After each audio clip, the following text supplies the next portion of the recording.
আজি বনাম মই কঁঠালৰ মুচি ৰেচিপি অলপ বেলেগ ধৰণে বনাম আপোনালোকে কেনেকৈ বনাওঁ চাওঁ আহক আৰু চাব আহক আৰু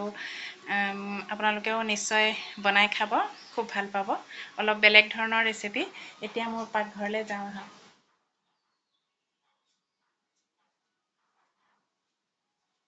বনাইছিলোঁ আপোনালোকে চাব বলক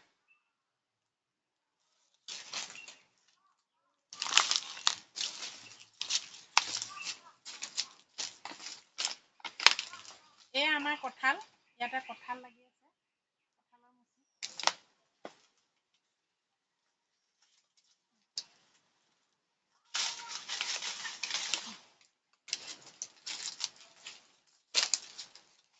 এইটো কঁঠালৰ মুচি ইমান ডাঙৰেই লাগিব কেতিয়াবা অকণ অকণ দিব লাগিব সেইকাৰণে ডাঙৰ এটা লৈছোঁ ইয়াতকৈ আপোনালোকে সৰুও ল'ব পাৰে মই কেনেকৈ বনাইছোঁ চাওঁ বলক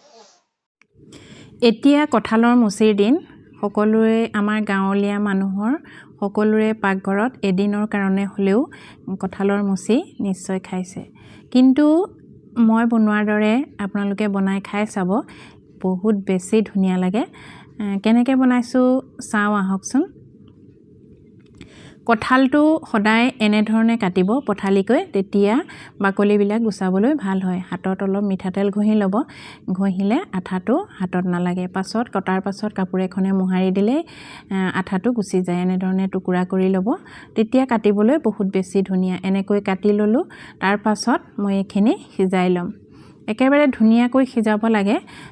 যিহেতু মই এইখিনি ভাঙি ভাঙি ল'ম হাতেৰে মোহাৰি একদম গুড়ি কৰাৰ নিচিনা ল'ম এয়া মই পানীত দি দিলোঁ আৰু এয়া সিজাই আছোঁ তাৰ পাছত চালনীখনলৈ বাকী পানীখিনি যাবলৈ দিলোঁ তাৰ পাছত চচ এটাত লৈ ধুনীয়াকৈ হাতেৰে মোহাৰি মিহি কৰি পেলালোঁ এতিয়া মই কেৰাহী এটাত তেল গৰম কৰি পিঁয়াজ এটা কাটি ধুনীয়াকৈ দি দিছোঁ এয়া মিহি কৰা দেখিছেনে মই এনেকুৱা মিহি কৰিব লাগিব ধুনীয়াকৈ এনেকৈ মিহি কৰি কেৰাহীত অলপ সময় ভজাৰ পাছত ডাঙৰ ডাঙৰকৈ কটা আলু দি দিলোঁ এয়া মই যেনেধৰণে বনাইছোঁ আপোনালোকেও তেনেধৰণে বনাই খাই চাবচোন বহুত বেছি ধুনীয়া লাগে এইখিনি ধুনীয়াকৈ ভজা হোৱাৰ পাছত মই তিয়াই থোৱা মচুৰ দালি দিম ইয়াতে বেছি দিব নালাগে এয়া মচুৰ দালি মই দিয়া নেদেখালোঁ এয়া মচুৰ দালি দি দিছোঁ তাৰ পাছত এতিয়া মই ধুনীয়াকৈ ভাজি ল'ম ধুনীয়াকৈ মাংস যেনেধৰণে ভাজে তেনেকৈ ধুনীয়াকৈ ভাজি ল'ব লাগে এয়া এতিয়া মই এয়া ভাজি আছোঁ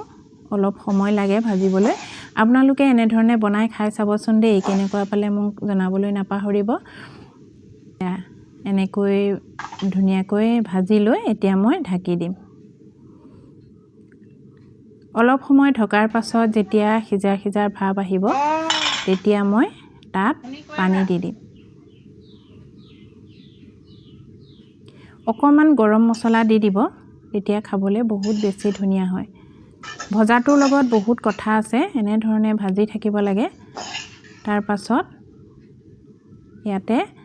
মই কণী বিলাহী দি দিম তাৰ পাছত ধুনীয়াকৈ ঘুটনি এডালেৰে ঘুটি দিম এয়া মই ঘুটি দিছোঁ আমাৰ গাঁৱলীয়া মানুহৰ ঘুটনিডাল প্ৰায় পাকঘৰতে থাকে ঘুটি দিছোঁ এয়া হৈ গ'ল মোৰ কঁঠালৰ মুচিৰ তৰকাৰী